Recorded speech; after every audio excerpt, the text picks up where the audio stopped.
Om Swastiastu. Selamat siang saya ucapkan kepada peserta workshop daring untuk kelompok kerja guru KKG SD kelas 4 Kecamatan Buleleng. Dan sebelumnya izinkanlah saya menyapa teman-teman, yaitu untuk guru-guru yang sudah tergabung di dalam kelompok kerja KKG SD kelas 4 di Kecamatan Buleleng. Ya, kalau boleh saya sampaikan, nah jadi dari ujung barat sampai ke timur, di barat tersebut yaitu ada Ibu Kadek Suliasih, di mana beliaunya bertugas di Anturan. Nah, berikut ada Ibu Nita, yaitu dari 2 Anturan. Nah, sementara di SD nomor 2 Pemaron ada Pak Arye di 1 Beratan, kemudian ada Ibu Luh Suartini. Nah, berikutnya kalau kita ke utara lagi yaitu ada Bu Nela di SD nomor 1 Kampung Bugis. Dan selanjutnya yang punya teman yaitu yang bertugas di SD nomor 6 Banyuning, Ibu Sukratni, berikut Gede Sapariana, dan lanjut paling ujung timur sekali yaitu di SD nomor 3 Dineng Dalem yaitu Ibu Tia Jasrini.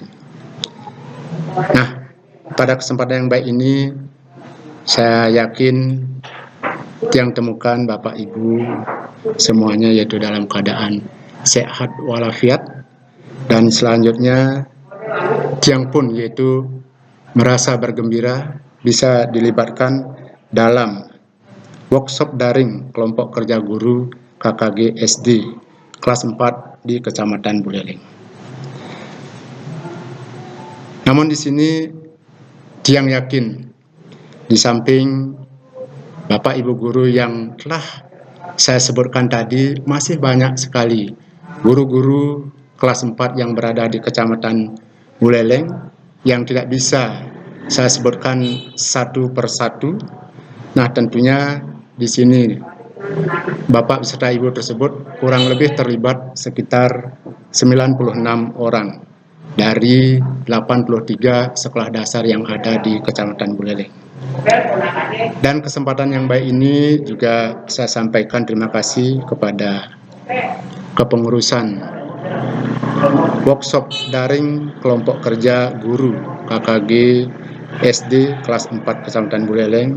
Di antaranya di sini ada Bapak Putu Witnya, demikian juga Bapak Gede Indra, ada juga Ibu Dwi, Ibu Gusma, dan tidak kalah pentingnya juga yaitu selaku pendamping dari kegiatan ini adalah dari Bapak Gusti Made Asike.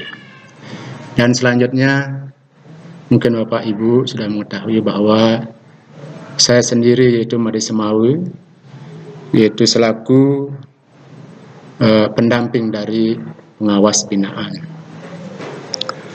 Baik Bapak beserta Ibu, nah sehubungan dengan materi yang kami diberikan kehormatan untuk menyampaikan materi tersebut, yaitu tidak lain adalah motivasi dan pembelajaran yang menyenangkan bagi anak.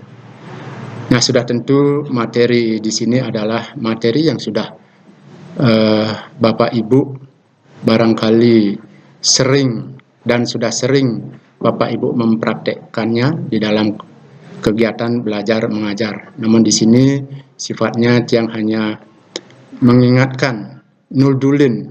Nah, sehingga Bapak Ibu pada kesempatan yang baik ini ya teringat kembali apa yang menjadi yang sudah terlaksanakan dalam keseharian di dalam memberikan kegiatan belajar mengajar. Bapak Ibu yang saya hormati, bahwa salah satu faktor yang mempengaruhi keberhasilan belajar siswa di sekolah adalah motivasi. Motivasi akan memberikan dampak pada hasil belajar siswa, baik secara langsung ataupun tidak langsung. Setiap siswa mempunyai tujuan dalam aktivitasnya, sehingga ia akan memiliki motivasi yang kuat untuk mencapainya, memanfaatkannya, segala daya upaya akan dilakukan untuk mencapainya impian belajar. Artinya bahwa seseorang yang tidak mempunyai motivasi dalam belajar, maka tidak akan mungkin melakukan aktivitas belajar. Motivasi akan membuat anak didik semakin giat dalam belajar dan memperoleh hasil belajar yang tinggi. Nah, sedangkan bagi siswa yang tidak memiliki motivasi, penting dan sangat menentukan dalam kegiatan belajar. Bila anak didik tidak memiliki motivasi, maka tidak akan dijamin lebih berhasil daripada mereka yang tidak mempunyai motivasi belajar. Nah, ini artinya kesalahan dalam memberikan motivasi akan berakibat negatif terhadap belajar peserta didik. Termasuk juga bagi interaksi dalam kegiatan belajar mengajar dapat menjadi kurang harmonis. Juga akan mengakibatkan buruk terhadap pencapaian tujuan pembelajaran. Bapak Ibu yang tiang dapatkan dalam keadaan sumringah di sini, berbahagia semuanya. Dalam proses interaksi mengajar, motivasi di sini sangat diperlukan untuk mendorong anak didik tekun belajar. Oleh karena itu, maka guru perlu menyadari pentingnya motivasi dalam bimbingan belajar murid. Ada beberapa bentuk motivasi yang dapat dimanfaatkan dalam rangka mengoptimalisasikan hasil belajar anak didik.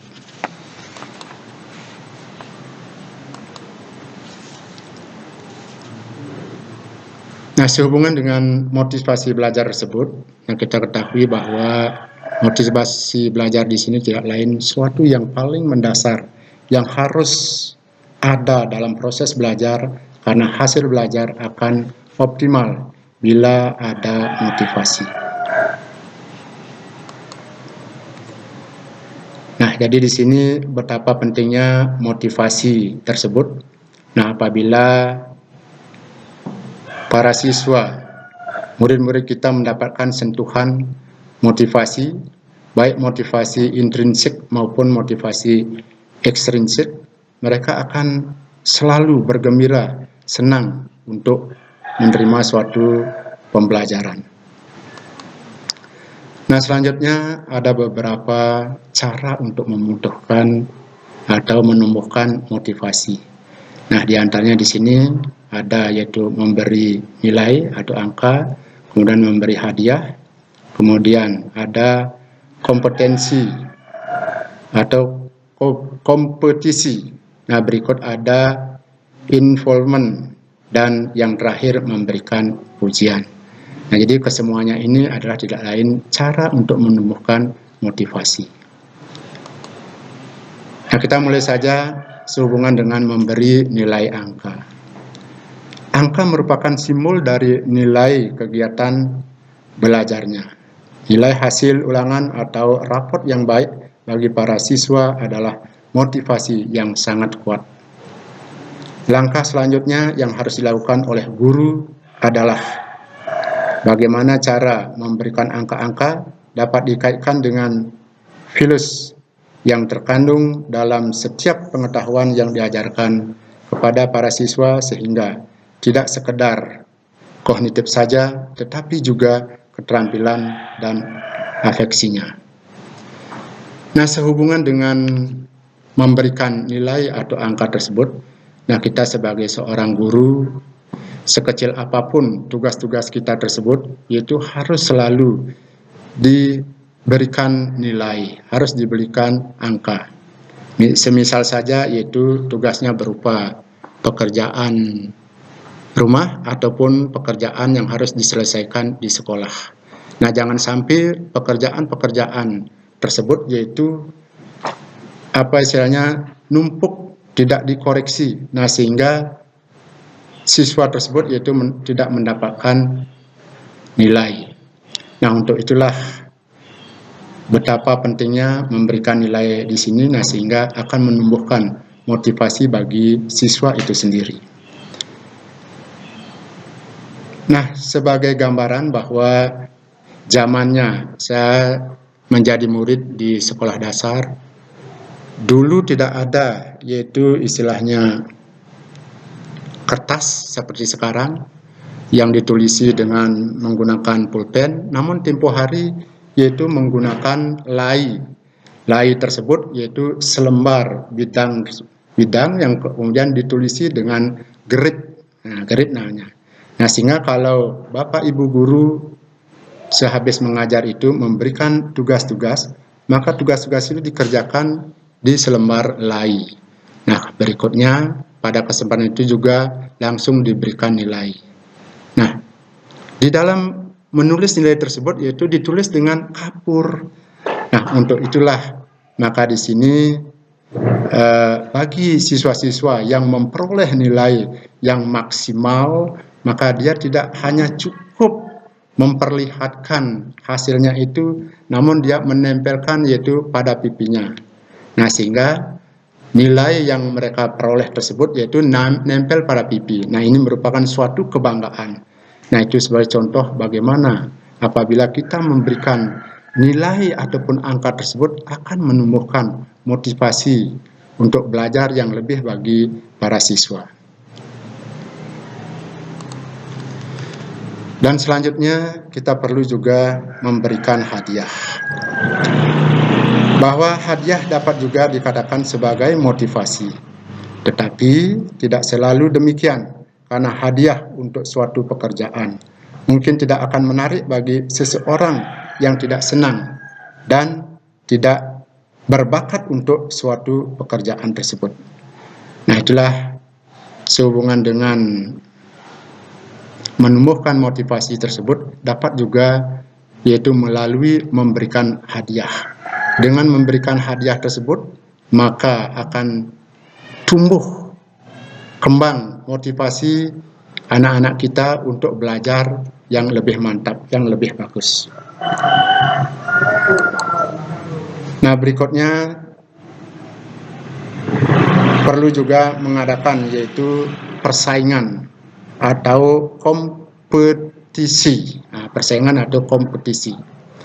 Nah, sehubungan dengan persaingan ataupun kompetisi di sini, ya, persaingan atau kompetisi dapat digunakan sebagai alat motivasi untuk mendorong siswa.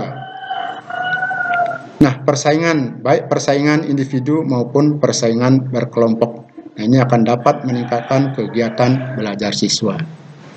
Seperti kita ketahui bahwa kita sebagai guru sering sekali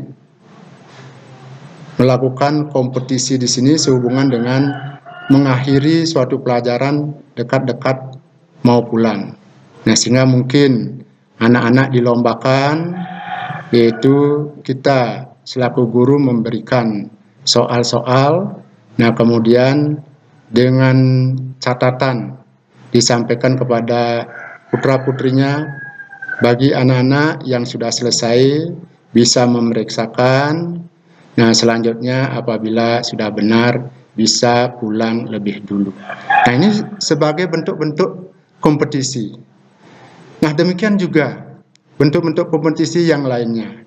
Nah, seperti saya dengar bahwa sekarang ini yaitu Buleleng atau Kabupaten Buleleng diwakili oleh SD nomor 1 Banjarjawu dalam pelaksanaan lomba FLS 2N, yaitu untuk cabang seni. Nah, jadi ya baru saja ada pengumuman, yaitu untuk bulan Oktober ini mereka berhasil meraih juara 2 untuk tingkat provinsi. FLS 2N di bidang seni meraih juara 2 di tingkat provinsi. Nah, jadi untuk itulah maka dengan adanya kompetisi di sini maka akan menumbuhkan motivasi bagi para siswa yang ikut berlomba. Nah, walaupun sekarang ini keadaannya dalam COVID-19, nah ini bisa dilombakan melalui online. Berikutnya juga yaitu cara menumbuhkan motivasi ini melalui ego involvement, di mana ego involvement di sini tidak lain adalah menumbuhkan rasa kesadaran kepada siswa agar merasa pentingnya tugas dan menerimanya sebagai tantangan, sehingga kerja keras dengan mempertahankan harga diri adalah sebagai salah satu bentuk motivasi yang cukup penting. Menyelesaikan tugas dengan baik adalah simbol kebanggaan dan harga diri.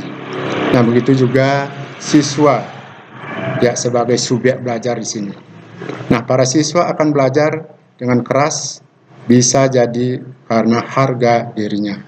Nah, sehingga mungkin mereka mengekspresikannya, yaitu dengan acungan tangan, semangat, atau aku bisa, atau is the best, dan sebagainya. Nah, ini tidak lain adalah luapan-luapan emosional sehubungan dengan ego involvement tersebut, yaitu menumbuhkan rasa kesadaran kepada siswa. Nah, untuk berikutnya, di samping itu juga ada cara menumbuhkan motivasi, yaitu dengan cara memberikan pujian. Nah, sehubungan dengan memberikan pujian di sini, bahwa apabila ada siswa yang sukses atau berhasil menyelesaikan tugas dengan baik, ya perlu diberikan pujian. Nah, pujian ini adalah dalam bentuk reinforcement yang positif dan sekaligus merupakan motivasi yang baik. Nah, seperti kita ketahui bahwa pujian ini sangat penting sekali. Ya, bisa-bisa sebagai contoh kecil, apabila putra-putri siswa kita di dalam ulangan memperoleh nilai yang maksimal. Nah, yang maksimal. Nah, sehingga di sini kita perlu memberikan pujian. Nah, pujiannya tersebut mungkin di dalam lembar kertas ulangannya tersebut, yaitu bisa ditulisi good atau baik atau apa saja yang lain-lainnya tersebut, yaitu sehingga untuk merangsang apa saja mereka termotivasi untuk belajar, atau paling tidak bisa mempertahankan nilai-nilai yang mereka sudah raih tersebut. Nah, itu tadi sehubungan dengan memberikan pujian juga akan menumbuh kembangkan motivasi siswa untuk belajar yang lebih baik.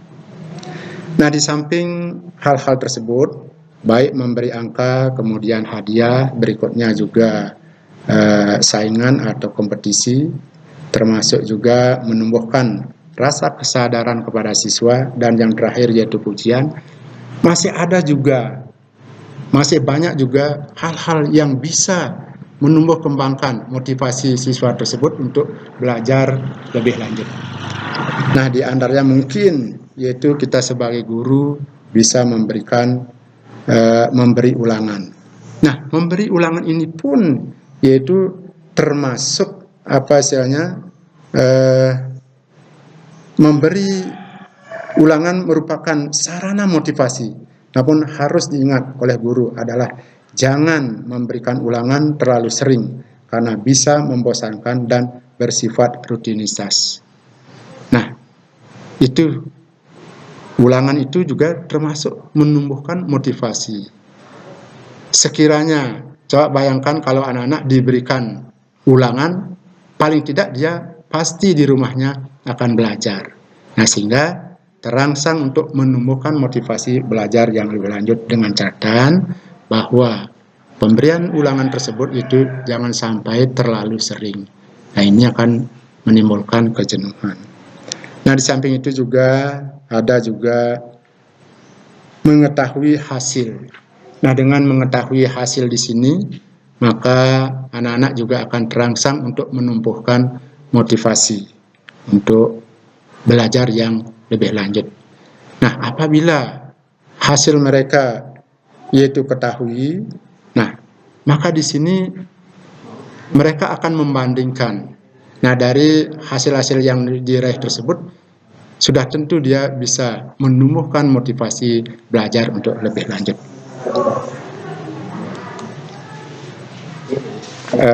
Baik Bapak beserta Ibu yang banggakan, bahwa sehubungan dengan materi berikutnya, yaitu pembelajaran menyenangkan. Nah, sehubungan dengan pembelajaran menyenangkan di sini, mungkin kita sudah terbiasa, yaitu dengan apa istilahnya bahasa, kalau tempo hari ada pakem. Nah, jadi pakem. Nah, melalui pakem inilah kita akan mengembangkan pembelajaran menyenangkan. Namun di sini sebelumnya kita simak dulu, yaitu sehubungan dengan pembelajaran menyenangkan tersebut. Bahwa sehubungan dengan pembelajaran menyenangkan di sini tidak lain adalah adanya pola hubungan yang baik antara guru dengan siswa dalam proses pembelajaran. Nah, guru memposisikan sebagai mitra belajar siswa, sehingga dapat menciptakan suasana yang demokratis, yang tidak ada beban dalam proses pembelajaran. Nah, berikutnya, untuk pembelajaran yang menyenangkan di sini, dari segi siswa, yaitu siswa senang karena yang pertama kegiatannya menarik, kemudian menantang, dan meningkatkan motivasi. Nah, berikutnya, dari pandangan siswa mendapatkan pengalaman secara langsung. Dan yang ketiga, kemampuan berpikir kritis dalam memecahkan masalah semakin meningkat. Dan demikian juga tidak membuat siswa takut. Nah, disinilah keunggulan daripada pembelajaran yang menyenangkan tersebut. Nah, berikut dari guru, bahwa guru senang karena mampu mengkondisikan anak agar mampu, satu, berani mencoba atau berani berbuat. Yang kedua, berani bertanya. Berikutnya, berani memberikan gagasan ataupun pendapat. Dan yang terakhir, berani mempertanyakan gagasan orang lain.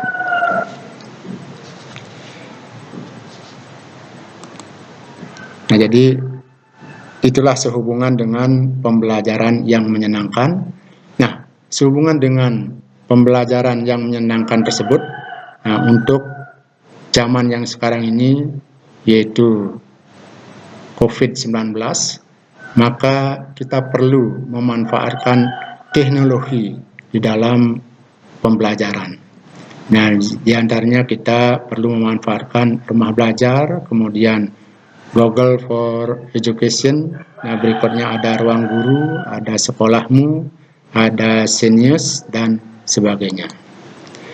Nah, berikut juga bahwa sehubungan dengan terencana, efektif, dan efisien di sini, bahwa pembelajaran efektif tersebut yaitu pembelajaran yang menuntut keterlibatan siswa secara aktif. Nah, karena mereka merupakan pusat kegiatan pembelajaran dan pembentukan kompetensi.